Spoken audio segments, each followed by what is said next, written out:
സ്നേഹം, ദിവ്യസ്നേഹം, സ്നേഹം, ദിവ്യസ്നേഹം. മത്തായിയുടെ സുവിശേഷം 24-ാമത്തെ അധ്യായത്തിൽ നിന്ന് ചില വചനങ്ങൾ വായിക്കുകയാണ്. ബൈബിളുള്ള ആളുകൾ എടുത്ത് വായിക്കുക, അല്ലാത്ത ആളുകൾ ശ്രദ്ധിച്ചിരിക്കുക. യേശു ദേവാലയം വിട്ട് പോകുമ്പോൾ ശിഷ്യന്മാർ അവന് ദേവാലയത്തിൻ്റെ പണി കാണിക്കേണ്ടതിന് അവൻ്റെ അടുക്കൽ വന്നു. അവൻ അവരോട്, ഇതെല്ലാം കാണുന്നില്ലയോ? ഇടിഞ്ഞു പോകാതെ കല്ലിന്മേൽ കല്ല് ഇവിടെ ശേഷിക്കയില്ല എന്നു ഞാൻ സത്യമായിട്ട് നിങ്ങളോട് പറയുന്നു എന്ന് പറഞ്ഞു. അവൻ ഒലിവുമലയിൽ ഇരിക്കുമ്പോൾ ശിഷ്യന്മാർ തനിച്ച് അവൻ്റെ അടുക്കൽ വന്നു. അതു എപ്പോൾ സംഭവിക്കും എന്നും നിന്റെ വരവിനും ലോകാവസാനത്തിനു അടയാളം എന്തു എന്നും പറഞ്ഞു തരണം എന്ന്. അതിനു യേശു ഉത്തരം പറഞ്ഞത്, ആരും നിങ്ങളെ തെറ്റിക്കാതിരിപ്പാൻ സൂക്ഷിച്ചു കൊള്ളുവീൻ. യേശുവിൻ്റെ ശിഷ്യന്മാർ എപ്പോഴും യേശുവിനോടൊപ്പം തന്നെ ആയിരുന്നു. അവർക്കൊരു ആശ്രമമില്ലായിരുന്നു, അല്ലെങ്കിൽ അവർക്കൊരു കുടിൽ ഇല്ലായിരുന്നു, അവർക്കൊരു വീടില്ലായിരുന്നു. യേശുക്രിസ്തു ഈ ലോകത്തിലായിരുന്ന സമയത്ത് അവന് ഒരു ലക്ഷ്യമേ ഉണ്ടായിരുന്നുള്ളൂ: നശിച്ചു പോകുന്നതായ ഈ മനുഷ്യരെ എങ്ങനെ രക്ഷിക്കണം, പാപത്തിൽ അകപ്പെട്ടു പോയതായ ഈ മനുഷ്യനെ എങ്ങനെ രക്ഷിച്ചെടുക്കണം. പിശാചിന് ജീവിതത്തിൽ ഇടം കൊടുത്തുകൊണ്ട് പിശാചിൻ്റെ കയ്യിൽ അകപ്പെട്ട് അവൻ്റെ ബന്ധനത്തിൽ കുടുങ്ങിക്കിടക്കുന്നതായ ഈ മനുഷ്യനെ എങ്ങനെ വിടുവിക്കണം. ഈ മനുഷ്യൻ കഷ്ടത അനുഭവിക്കുകയാണ്, വേദന അനുഭവിക്കുകയാണ്, ഉപദ്രവം അനുഭവിക്കുകയാണ്. ഇത് കണ്ടപ്പോൾ യേശുവിന് ഉറങ്ങുവാനോ സമയത്തിന് ആഹാരം കഴിക്കുവാനോ കഴിഞ്ഞിരുന്നില്ല. അവൻ കാൽനടയായിട്ടായിരുന്നു സഞ്ചരിച്ചു കൊണ്ടിരുന്നത്. നശിച്ചു പോകുന്ന ആത്മാക്കളെ രക്ഷിക്കുന്നതിന് വേണ്ടി കാൽനടയായിട്ട് ഗ്രാമങ്ങളിൽ സഞ്ചരിച്ചു പോകാനിടയായി. പാപികളെ രക്ഷിക്കുന്നതിന് വേണ്ടിയാണ് ഞാൻ വന്നതെന്ന് പറഞ്ഞു. ആരോഗ്യമുള്ളവർക്കല്ല, രോഗികൾക്കാണ് വൈദ്യന്മാരെ കൊണ്ട് ആവശ്യമെന്ന് പറഞ്ഞുകൊണ്ട് പല ഇടങ്ങളിലും സഞ്ചരിച്ചുകൊണ്ട് അനേകം രോഗികളെ അവൻ സൗഖ്യമാക്കിയിട്ട് അവരോട് സ്വർഗീയ വിഷയങ്ങളും പങ്കുവെച്ചുകൊണ്ട് പോകുമായിരുന്നു. അവനോടൊപ്പം ഒരു 12 ശിഷ്യന്മാരെ അവൻ തിരഞ്ഞെടുത്തു. ആ 12 ശിഷ്യന്മാരോട് കൂടെ ഏകദേശം 3.5 വർഷക്കാലം അവൻ ദൈവവേല ചെയ്തു. 30 വർഷം അവൻ അജ്ഞാതമായി തന്നെയായിരുന്നു. 3.5 വർഷക്കാലം അവൻ ദൈവത്തിൻ്റെ വേല ചെയ്യുവാനിടയായി. യോർദാൻ പ്രദേശങ്ങളിലും ആ ബഥാനിയയിലും യെരുശലേമിലും. ഈ കാലത്ത് നിങ്ങൾ യെരുശലേമിൽ പോവുകയാണെങ്കിൽ, അല്ലെങ്കിൽ നിങ്ങൾ പാലസ്തീനിൽ പോവുകയാണെങ്കിൽ, യേശുക്രിസ്തു സഞ്ചരിച്ച ഒരുപാട് സ്ഥലങ്ങൾ നിങ്ങൾക്കവിടെ കാണുവാൻ കഴിയും.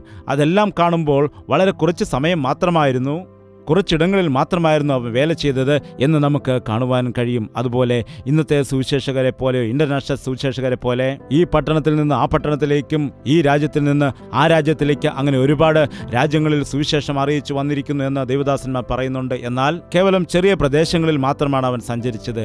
എന്നാൽ അവൻ ചെയ്തതായ സേവ, നമ്മളൊക്കെ 30-50 വർഷമായിട്ട് ദൈവവേല ചെയ്യുന്നുവെന്ന് പറയുന്നുണ്ടല്ലോ. എന്നാൽ 3.5 വർഷമായിട്ട് അവൻ ചെയ്തതായ വേലയുടെ ഫലം ഈ ദിവസവും നാം കണ്ടുകൊണ്ടേയിരിക്കുന്നു. അവനങ്ങനെ യാത്ര ചെയ്തുകൊണ്ടിരിക്കുന്ന സമയത്ത് യെരുശലേമിൽ അപ്പോൾ വന്നതായ സമയത്ത് ശിഷ്യന്മാരുടെ വരുമ്പോൾ ആ യെരുശലേമിൽ നോക്കുമ്പോൾ അവിടെ ദൈവത്തിൻ്റെ മന്ദിരമുണ്ട്. ആ കാലത്ത് ഇന്നുള്ളതുപോലെ ഒരുപാട് ദൈവത്തിൻ്റെ ആലയങ്ങളില്ല. യെരുശലേമിൽ ഒരേയൊരു ദൈവത്തിൻ്റെ ആലയം മാത്രമാണ് ഉള്ളത്. അത് ശലോമോൻ നിർമ്മിച്ചതായ ദേവാലയമാണ്. അത് കവർച്ച ചെയ്യപ്പെട്ടു, തകർക്കപ്പെട്ടു. എന്തുകൊണ്ടെന്ന് ദേവാലയത്തെ അവർ ഉപേക്ഷയായിട്ട് വിചാരിച്ചു. അതുപോലെ ദേവാലയത്തെ അവർ അശുദ്ധിയാക്കി മാറ്റാനിടയായി. അതുകൊണ്ട് ദൈവത്തിൻ്റെ സാന്നിധ്യം നഷ്ടപ്പെട്ടു പോകുവാൻ ഇടയായി. എന്നാൽ പുതിയ നിയമ കാലഘട്ടം വന്നപ്പോഴേക്കും യഹൂദന്മാർക്ക് ദേവാലയം നിർമ്മിക്കണമെന്ന ആലോചന വന്ന സമയത്ത് ആ കാലത്തുണ്ടായിരുന്നതായ ഹെരോദാവ് അവരെ ആലയം നിർമ്മിക്കുന്നതിന് വേണ്ടി സഹായിച്ചു. അങ്ങനെ വീണ്ടും ആലയം നിർമ്മിക്കുവാൻ ഇടയായി. വലിയ വലിയ കല്ലുകൾ ഉപയോഗിച്ച് അതിമനോഹരമായ രീതിയിലായിരുന്നു അത് നിർമ്മിച്ചത്. വളരെ ഉയരത്തിൽ അതിമനോഹരമായ രീതിയിൽ അവിടെയും ഇവിടെയും ബാൽക്കണിയൊക്കെ വെച്ച് വലിയ വലിയ പില്ലറൊക്കെ ആയിട്ട് കാഴ്ചയ്ക്ക് വളരെ മനോഹരമായിരുന്ന ആലയമായിരുന്നു. ആ ആലയത്തിൽ കൂടി ഒരു ദിവസം കർത്താവും ശിഷ്യന്മാർ നടക്കുമ്പോൾ ശിഷ്യന്മാർ ചോദിക്കുകയാണ്, ഈ കല്ലുകൾ എത്ര മനോഹരമെന്ന് നോക്കൂ, ഇതിൻ്റെ ഉയരം നോക്കൂ, എത്ര അത്ഭുതകരമായിരിക്കുന്നു, എത്ര മനോഹരമാണെന്ന് നോക്കുക എന്നൊക്കെ പറഞ്ഞ് ആലയത്തെ കുറിച്ച് വർണ്ണിക്കുകയാണ്. ഞാനിങ്ങനെ വിചാരിക്കുന്നു, യേശുക്രിസ്തു അപ്പോൾ മനസ്സിൽ ചിരിച്ചിരുന്നിരിക്കാം. ഓ, എത്ര ഉയരമുള്ളതായ തൂണാണ്! നീ ആരോടാണ് ഇതൊക്കെ പറയുന്നത്? ആരോടാണ് പറയുന്നത്? അവൻ ആരാണ്? സ്വർഗം തൻ്റെ സിംഹാസനവും ഭൂമി പാദപീഠവും ആയിരിക്കുന്ന ദൈവത്തിന് മുൻപിൽ പറയുകയാണ് 7-10 അടിയുള്ള തൂണിനെക്കുറിച്ച്, അതിൻ്റെ വലിപ്പത്തെക്കുറിച്ച് പറയുന്നു. ശരിയാണോ? എന്താണ്? സ്വർഗത്തിൽ അവൻ ഇരിക്കുകയാണെങ്കിൽ അവൻ്റെ പാദപീഠം ഭൂമിയിലായിരിക്കും. അതിൻ്റെ അർത്ഥം എന്താണ്? ആകാശത്തിനും ഭൂമിക്കും മധ്യേ എത്ര ഉയരമുണ്ടോ അത്രയും വലിപ്പമുണ്ട് അവൻ്റെ കാലുകൾക്ക് എന്നല്ലേ? അവൻ്റെ വലിപ്പത്തെക്കുറിച്ച് നിങ്ങൾക്ക് വർണ്ണിക്കുവാൻ കഴിയുമോ? നിങ്ങൾ ചിന്തിച്ചു നോക്കൂ. ആകാശത്തിൻ്റെ ഉയരത്തെ അളക്കാൻ ആർക്കു കഴിയും? ആകാശം ഇപ്പോഴും അനന്തമായി തന്നെ കിടക്കുകയാണ്. അതിൻ്റെ അളവ് കണ്ടുപിടിക്കാൻ പരിശ്രമിക്കും തോറും അത് വലുതായിക്കൊണ്ടേയിരിക്കുകയാണ്. എത്ര അന്വേഷണം നടത്തിയാലും എത്ര ദൂരം പോയാലും അത് കണ്ടുപിടിക്കുവാൻ കഴിയുന്നതേയില്ല. അതും ഒരാകാശമാണ്. അതിൻ്റെ മുകളിൽ വേറൊരാകാശമുണ്ട്. അതിൻ്റെ പേരെന്താണെന്നറിയാമോ? അറിയില്ലേ? മധ്യാകാശം. അതിൻ്റെ പേരെന്താണ്? മധ്യാകാശം. അതിനു മുകളിൽ മറ്റൊരാകാശമുണ്ട്. നിങ്ങൾക്കറിയാമോ? നിങ്ങൾക്കറിയില്ല, കാരണം ബൈബിൾ വായിക്കില്ലല്ലോ. ഞാൻ പറയുന്നത് ബൈബിൾ അനുസരിച്ചാണ്, സയൻസ് അനുസരിച്ചല്ല. മധ്യാകാശത്തിൽ കർത്താവ് വരുവാനിടയാകും എന്ന് നമ്മൾ പാട്ടുപാടാറില്ലേ? നിങ്ങൾ വിശ്വസിക്കുന്നില്ലേ? എന്താണ്? മധ്യാകാശം ഉണ്ട്. പൗലോസ് പറഞ്ഞിട്ടുണ്ട്, ഞാൻ 3-ാം സ്വർഗത്തോളം എടുക്കപ്പെടുവാനിടയായി. അത് ദൈവത്തിൻ്റെ സന്നിധി, ദൈവത്തിൻ്റെ നിവാസമാണ് എന്ന് പറയില്ലേ? അത് 3-ാമത്തെ ആകാശമാണ്. ഇവിടെയുള്ള ആകാശത്തിൻ്റെ ഉയരം പോലും കണ്ടുപിടിക്കുവാൻ ആർക്കും കഴിയുന്നില്ല. എന്നാൽ അതിൻ്റെ മുകളിലുള്ള മധ്യാകാശത്തിൻ്റെയും അതിന് മുകളിലുള്ള 3-ാമത്തെ ആകാശത്തെയും കുറിച്ച് ചിന്തിക്കുമ്പോൾ ദൈവത്തിൻ്റെ സ്വരൂപത്തെക്കുറിച്ച് നമുക്ക് മനസ്സിലാക്കാൻ കഴിയും. അനേകം ആളുകൾക്കും ഇന്ന് ദൈവത്തിൻ്റെ മഹത്വം എന്താണെന്നും വലിപ്പം എന്താണെന്നും ഗ്രഹിക്കാൻ കഴിയാത്തതുകൊണ്ട് ദൈവത്തോട് അനേകർ മറുതലിക്കുകയാണ്. ദൈവത്തിനെതിരായിട്ട് സംസാരിക്കുന്നു. ദൈവത്തെ മഹത്വപ്പെടുത്തുന്നില്ല. ദൈവത്തിൻ്റെ മഹത്വം എന്താണെന്നും വലിപ്പം എന്താണെന്നും മനസ്സിലാക്കുന്നില്ല. ദൈവം എത്ര മനോഹരമായിട്ടാണ് ഈ ഭൂമിയെ സൃഷ്ടിച്ചിരിക്കുന്നത്. എനിക്ക് വേണ്ടി എത്ര മനോഹരമായിട്ടാണ് സകലത്തെയും ദൈവം സൃഷ്ടിച്ചിരിക്കുന്നത്. അവൻ എത്ര ഉന്നതനായ ദൈവമാണ്, എത്ര വലിയ ദൈവമാണെന്നുള്ളതായ സത്യം ആരും മനസ്സിലാക്കുന്നില്ല. സമ്പത്തും അവർ ഉണ്ടാക്കിയതായ പണവും കണ്ടിട്ട് അവർ പുകഴുകയാണ്. മനുഷ്യർ നിർമ്മിച്ചതായ സൃഷ്ടികൾ കണ്ടുകൊണ്ട് വലിയ അത്ഭുതം എന്നൊക്കെ അവർ പറയുന്നു. എന്നാൽ അത്ഭുതങ്ങൾ ചെയ്യുന്നതായ, യഥാർത്ഥമായ അത്ഭുതങ്ങൾ ചെയ്യുന്നതായ ദൈവത്തെ അവർ തിരിച്ചറിയുന്നില്ല. ഈ ദിവസം ഒരു TV പ്രവർത്തിക്കുന്നുണ്ടെങ്കിൽ, സെൽഫോൺ പ്രവർത്തിക്കുന്നുണ്ടെങ്കിൽ, അല്ലെങ്കിൽ ഒരു സാറ്റലൈറ്റ് പ്രവർത്തിക്കുന്നുണ്ടെങ്കിൽ, ഏതു മനുഷ്യനാണ് സാറ്റലൈറ്റിനെ ആകാശത്ത് കൊണ്ട് വെച്ചിരിക്കുന്നത്? ദൈവം നിർമ്മിച്ചിരിക്കുന്നതായ സാറ്റലൈറ്റിനെ കണ്ടുകൊണ്ട്, അതിൻ്റെ പ്രവർത്തന രീതി കണ്ടുകൊണ്ട്, അതനുസരിച്ച് TVയും ഫോണുമൊക്കെ നിർമ്മിക്കുവാൻ ഇടയായി എന്ന് മനസ്സിലാക്കാൻ കഴിയും. അല്ലാതെ ആരും ആകാശത്ത് സാറ്റലൈറ്റിനെ വെച്ചിട്ട് പ്രവർത്തിപ്പിക്കുന്നതല്ല. ആ ഉപഗ്രഹങ്ങളെ കണ്ടുപിടിക്കാനുള്ളതായ ജ്ഞാനം നൽകിയിരിക്കുന്നതും ദൈവമാകുന്നു. അത്ര വലിയ ദൈവത്തെ നാം ഉപേക്ഷയെ വിചാരിച്ച് ഈ ലോകത്തിൽ ദൈവത്തെ മനസ്സിലാക്കാതെ ലോകത്തിലുള്ളതായ കാര്യങ്ങളെ കണ്ടിട്ട് അത്ഭുതകരമായതാണെന്നും ആശ്ചര്യകരമാണെന്നും ഒക്കെ പറഞ്ഞ് കെട്ടിടങ്ങൾ കണ്ടിട്ട് മനോഹരമാണെന്നൊക്കെ പറയുന്നു. അന്ന് ശിഷ്യന്മാരും അതുതന്നെയാണ് ചെയ്തത്. ആലയത്തിൻ്റെ തൂണുകളെ കണ്ടുകൊണ്ട് അവർ അത്ഭുതം കൂറി അത് വർണ്ണിക്കുവാനിടയായി. അപ്പോഴെന്താണ് കർത്താവ് അവരോട് പറഞ്ഞത്? ഇത് കല്ലിന്മേൽ കല്ല് ശേഷിക്കാതെ നശിച്ചു പോകാനിടയാകും. ഇത് ശാശ്വതമായത് അല്ല. ഈ ലോകവും അതിൻ്റെ മോഹവും ഒഴിഞ്ഞു പോകും എന്ന് പറഞ്ഞപ്പോൾ അവർക്കതിൻ്റെ അർത്ഥം മനസ്സിലായില്ല. എന്നാൽ അതിനുശേഷം ഒലിവുമലയിൽ പോയിരുന്നതായ സമയത്ത് ശിഷ്യന്മാർ കർത്താവിനോട് ചോദിക്കാനിടയായി, നിന്റെ വരവിനും ലോകത്തിൻ്റെ അവസാനത്തിനുമുള്ളതായ സൂചനകൾ, അടയാളങ്ങൾ എന്തൊക്കെയാണ്? ഇവിടെയായിരിക്കുന്ന ദൈവമക്കളിൽ എത്ര പേർ വിശ്വസിക്കുന്നുണ്ട് യേശുക്രിസ്തു വീണ്ടും വരുമെന്ന്? അവർ ഹല്ലേലൂയ പറയാമോ? എപ്പോഴാണ്? ക്രിസ്ത്യാനിയായിരിക്കുന്നതായ നിങ്ങളെ സംബന്ധിച്ച് നോക്കുമ്പോൾ 100 കണക്കിന് പ്രസംഗങ്ങൾ കേട്ടിരിക്കാം കർത്താവിൻ്റെ വരവിനെ കുറിച്ചിട്ടുള്ളത്. ഇതാ വരുന്നു, അതാ കർത്താവ് വരുന്നുവെന്ന് എന്നെപ്പോലുള്ള പാസ്റ്റർമാർ പ്രസംഗിച്ച് കേട്ട് അവസാനം അടുത്തുപോയി ഇനി എപ്പോൾ വരാനാണ് എന്ന് ചിന്തിക്കുകയായിരിക്കും. ഇനി കർത്താവ് വരുമോ എന്ന് ചിന്തിക്കുകയായിരിക്കും. ബൈബിളിൽ എല്ലാ വിഷയങ്ങളെക്കുറിച്ചും വ്യക്തമായി പറയുന്നുണ്ട്. എല്ലാ വിഷയങ്ങളും വ്യക്തമായിട്ട് പറയുന്നുണ്ട്. എന്നാൽ യേശുക്രിസ്തുവിൻ്റെ വരവിനെക്കുറിച്ച് മാത്രം വ്യക്തമായിട്ട് പറയുന്നില്ല. അത് ആർക്കും തന്നെ അറിയില്ല. ഒരു പ്രവാചകനും പ്രവചിച്ചിട്ടില്ല, ഒരു പ്രസംഗകനും അതിനെക്കുറിച്ച് പ്രസംഗിച്ചിട്ടില്ല. അവൻ്റെ വരവിനെക്കുറിച്ച് മാത്രം ആർക്കും അറിയുകയുമില്ല.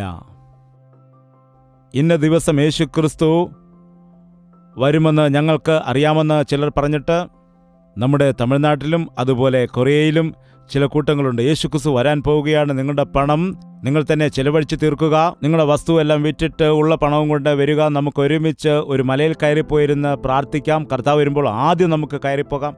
അങ്ങനെ പറഞ്ഞപ്പോൾ ജനം കുറേ ആളുകൾ അത് വിശ്വസിച്ചിട്ട് ഉണ്ടായിരുന്ന സമ്പത്തെല്ലാം വിറ്റ് കളഞ്ഞിട്ട് അവസാനം ആ മലയിൽ വന്നിരിക്കുകയാണ്. ഇന്ന് വരും നാളെ വരും കർത്താവെന്ന് പറഞ്ഞുകൊണ്ട് കാത്തിരിക്കുന്നു. വന്നില്ല. അവസാനം പറയുകയാണ്, ഞാനാണ് ക്രിസ്തുവെന്ന്.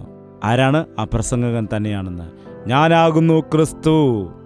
അന്ത്യകാലത്ത് അനേകർ പറയാറുണ്ട് ഇങ്ങനെ, ഞാനാകുന്നു ക്രിസ്തു എന്ന് പറഞ്ഞ കള്ളപ്രവാചകന്മാർ വരും. അതുകൊണ്ടാണ് ക്രിസ്ത്യാനികൾ ബൈബിൾ നിർബന്ധമായി വായിക്കേണ്ടത്. കർത്താവിൻ്റെ വരവിൻ്റെ സമയത്തെക്കുറിച്ച് നാം ഭയപ്പെടേണ്ടതായ കാര്യമില്ല. അതുപോലെ തന്നെ എപ്പോൾ വരും എന്നുള്ളതായ കൃത്യമായ സമയം അറിഞ്ഞിരിക്കേണ്ടതായ ആവശ്യമൊന്നും യഥാർത്ഥത്തിൽ ഇല്ല. എന്തുകൊണ്ടെന്നാൽ യേശുക്രിസ്തു ഏതു സമയത്ത് വന്നാലും ഞാൻ അവനോടൊപ്പം പോകാൻ ഒരുക്കമാണോ അല്ലയോ എന്നതാണ് മുഖ്യം. യേശുക്രിസ്തുവിൻ്റെ വരവും അതുപോലെ ഈ ലോക അവസാനവും രണ്ടും രണ്ട് വിഷയങ്ങളാണ്. യേശുക്രിസ്തു വന്നിട്ട് പോകാനിടയാകും. അതിനുശേഷമാണ് ഈ ലോകത്തിൻ്റെ അവസാനം സംഭവിക്കുന്നത്. അതായത് ഈ ഭൂമിയും ആകാശവും സകലതും, ഭൂമിയും ആകാശവുമെല്ലാം മാറിപ്പോകുവാനിടയാകും.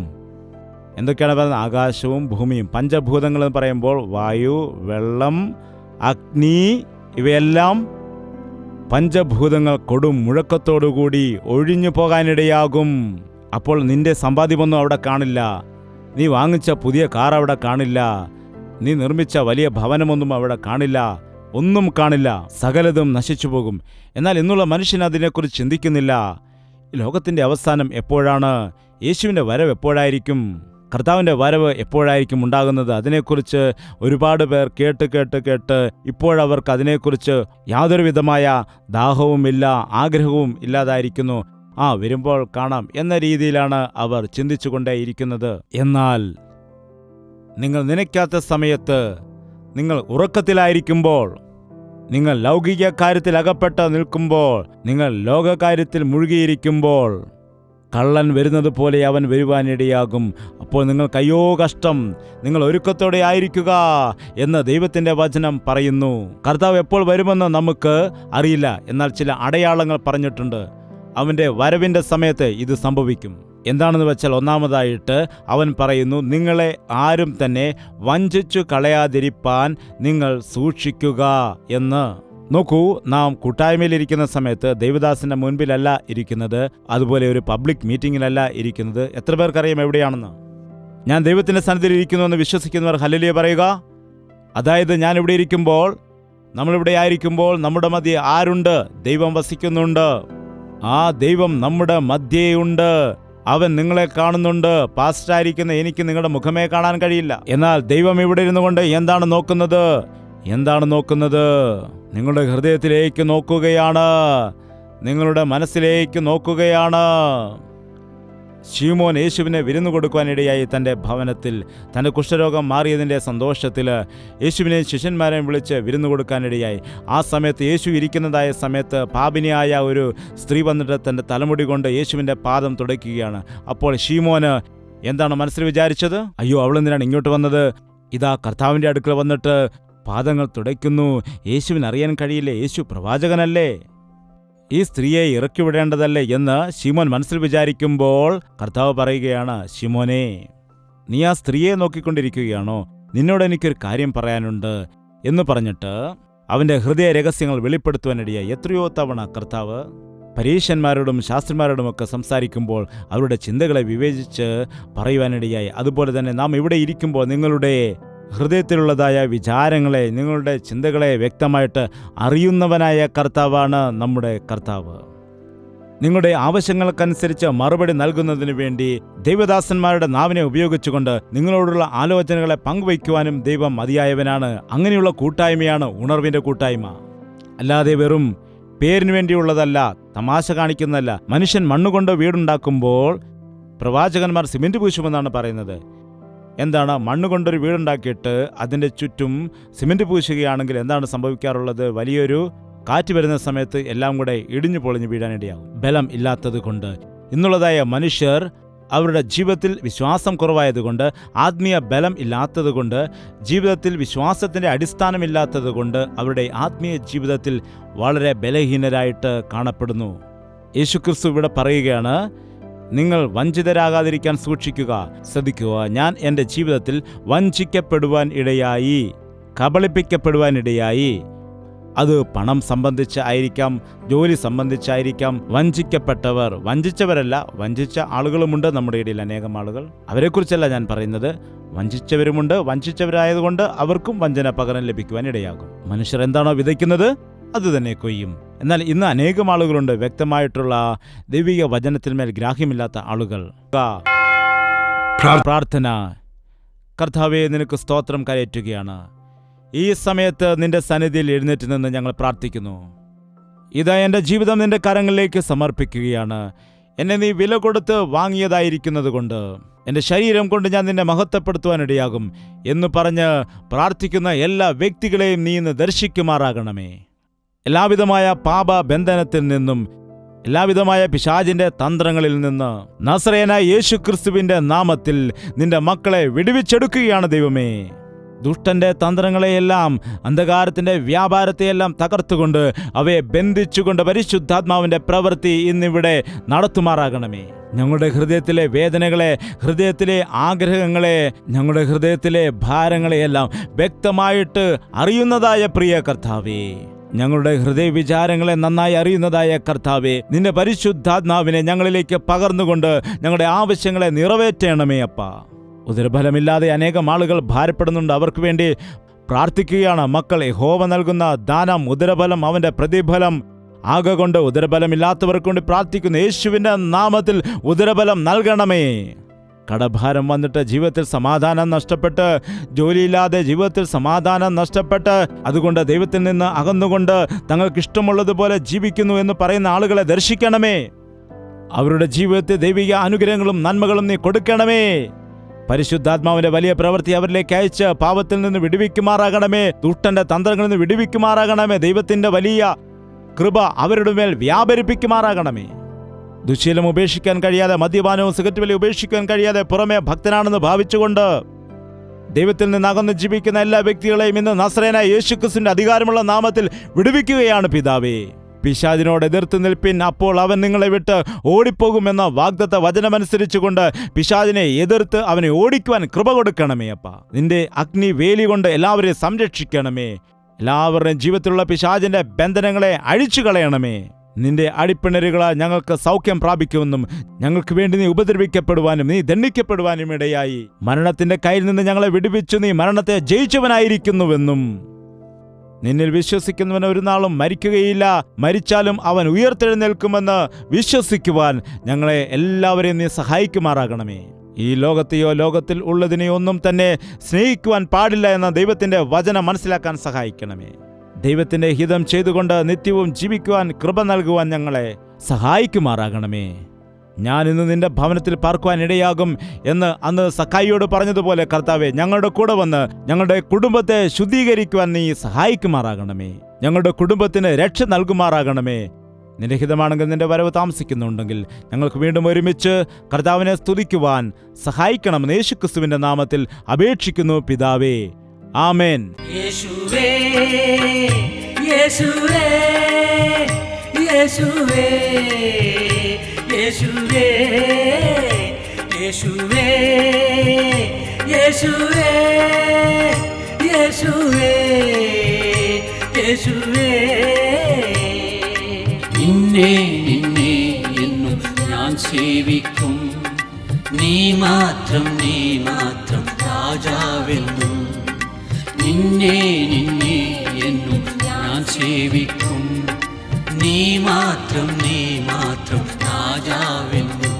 യേശുവേ യേശുവേ യേശുവേ യേശുവേ യേശുവേ യേശുവേ യേശുവേ യേശുവേ യേശുവേ യേശുവേ യേശുവേ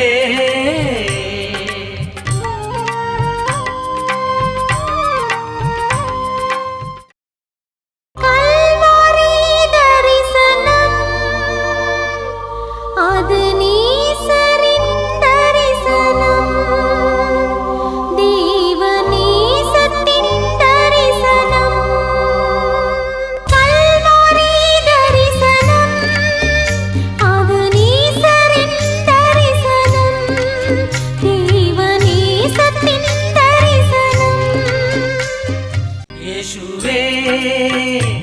യേശുവേ യേശുവേ യേശുവേ യേശുവേ യേശുവേ യേശുവേ യേശുവേ